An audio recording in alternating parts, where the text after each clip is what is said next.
Hi everyone, आज के episode में मैं आपको ये बताऊंगी कि क्या होता है सोडियम हाइपोक्लोराइट और क्यों जरूरी है ये रूट कैनाल ट्रीटमेंट के लिए।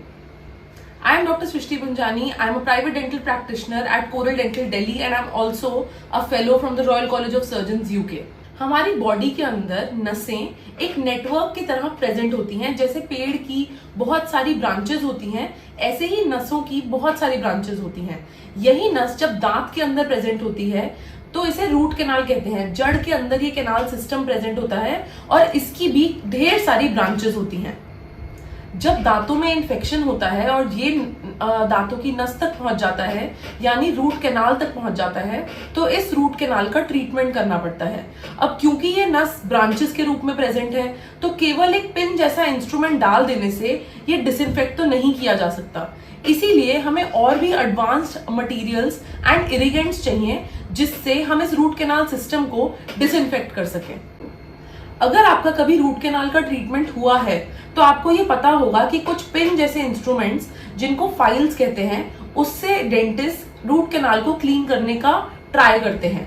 अब मेन कैनाल को क्लीन करना तो बहुत आसान है इन फाइल्स से, इनका टेपर इंक्रीज करके, पर जो इनकी ब्रांचेस हैं, जो अगर मेन कैनाल की बहुत सारी ब्रांचेस हैं, उन तक इन स्टिफ इंस्ट्रूमेंट्स जैसे फाइल्स को पहुंचाना लगभग नामुमकिन है। अगर दांत का इन्फेक्शन कंप्लीटली रिमूव करना है तो सिर्फ मेन कैनाल से इन्फेक्शन रिमूव करने से ये सक्सेस नहीं होगा। आपको कंप्लीट रूट कैनाल सिस्टम और उसकी ब्रांचेस को डिसइंफेक्ट करना पड़ेगा। पर क्योंकि ये जो रेगुलर इंस्ट्रूमेंट्स हैं ब्रांचेस के अंदर एंटर नहीं कर सकते, इसीलिए हमें इरिगेशन के थ्रू ब्रांचेस को डिसॉल्व करना पड़ता है। अच्छे से रूट कैनाल सिस्टम को वॉश करने से ही इन्फेक्शन को इरेडिकेट किया जा सकता है। तो इसी इरिगेशन का पर्पस सॉल्व करता है सोडियम हाइपोक्लोराइट। इसकी आइडियल कंडीशंस हैं कि आपको पहले जिस दांत पे रूट कैनाल ट्रीटमेंट परफॉर्म किया जा रहा है उस पे एक रबर डैम एप्लीकेशन करनी पड़ेगी, ताकि आप इस हाई कॉन्सेंट्रेशन केमिकल को दांत के अंदर इंट्रोड्यूस कर सके। दूसरा, आपको इस केमिकल की सोडियम हाइपोक्लोराइट 5.25% को इंट्रा कैनाल थोड़ा सा हीट करना पड़ेगा या वार्म करना पड़ेगा, ताकि आप इसकी एफिकेसी को बढ़ा सके। उसके बाद आपको इसको एक्टिवेट करना पड़ेगा या इसको एनर्जी देनी पड़ेगी, ताकि अंदर एक फ्लशिंग एक्शन क्रिएट हो सके।